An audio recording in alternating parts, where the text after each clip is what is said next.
So one of the other things that Sheffield launched around the same time was the enterprise zone. Would you like to explain both what that is? Because actually, for me now, it seems very forward thinking, because again, this was in the early 2000s Yeah. to actually. Well, when I, yes, of course, when I joined Sheffield, I explained that I joined to develop a new degree in mechanical engineering with enterprise. It wasn't called that at the end, but that was a project. There was a call for universities to embed enterprise or entrepreneurial skills in the curriculum in the early 2000s, maybe even late 1990s. And there were about 13, 15 universities who received funding at the time. And the White Rose Universities, Sheffield, York, and Leeds, uh, founded the White Rose Center for Enterprise.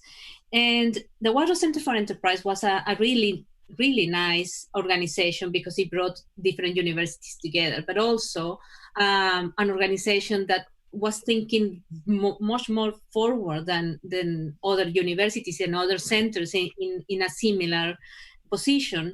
We were looking at what can you do, what should you do to help the majority, because if you look at how the proportion of graduates who start a business, we're talking about 1 or 2% at most, and within a 10-year period. So the White Rose Center for Enterprise was saying, well, if that's the case, then let's look at the majority, at the 100% with certain skills, and then hopefully some of them will go on to start new businesses. But for the ones who really want to start a business right at the beginning, then let's make sure that we have something to help them. I personally, because of the business module, I started to see people like yourself and others who were creating solutions from these projects, from these real projects that were potentially marketable. And so I went to the Department of Mechanical Engineering. That was before the enterprise zone. And I don't know whether you know this, Steve. And I talked to my head of department and I said, we need to have an enterprise lab. And he said, I don't know what that is. and I said, well, Steve Beck has a thermofluids lab. This person has a dynamics lab. I need an enterprise lab. And he said, what for? And I said, well, to help those entrepreneurial engineers to start their own companies. Eventually, I managed to get an enterprise lab, and it was just a corridor, a corridor in mechanical engineering. That then Home Officer David Plunkett came and launched it. Anyway, so it was a big affair, but the actual concept was the model that then was used to start the enterprise zone. And the enterprise zone was funded by another grant from government to provide that kind of support at university level rather than at departmental level.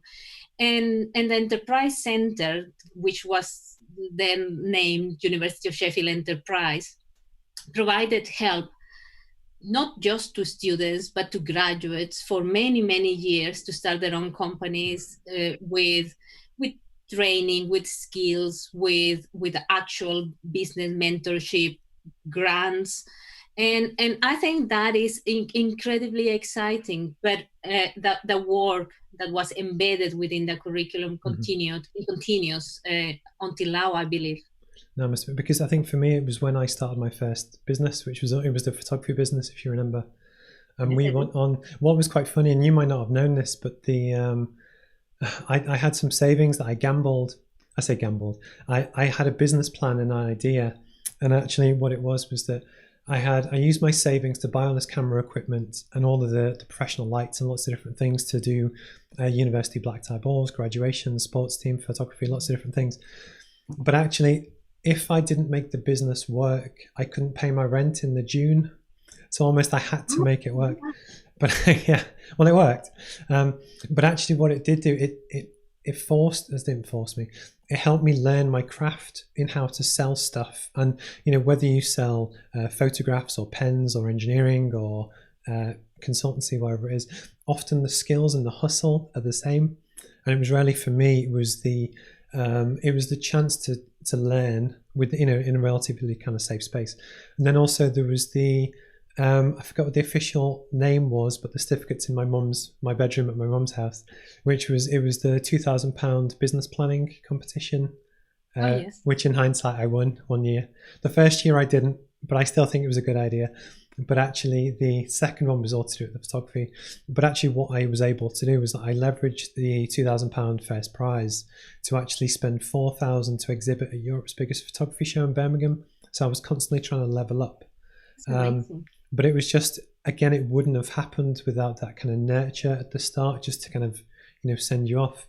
And then actually, thinking this through actually is almost in different parts of my career. So I spent time at one of the LEPs on Teesside, which is a regional government body, and they had a big problem post-recession, so kind of 2008, 2010, that a lot of their companies in the offshore energy space didn't have any cash.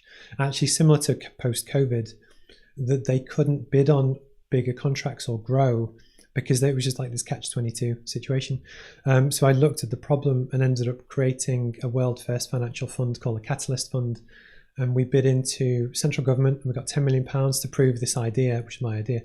And it went on to unlock about £200 million worth of work to Northeast companies that wouldn't have happened if we didn't just look at the problem. But it was the same skill set that we used with Kieran, that we used in your...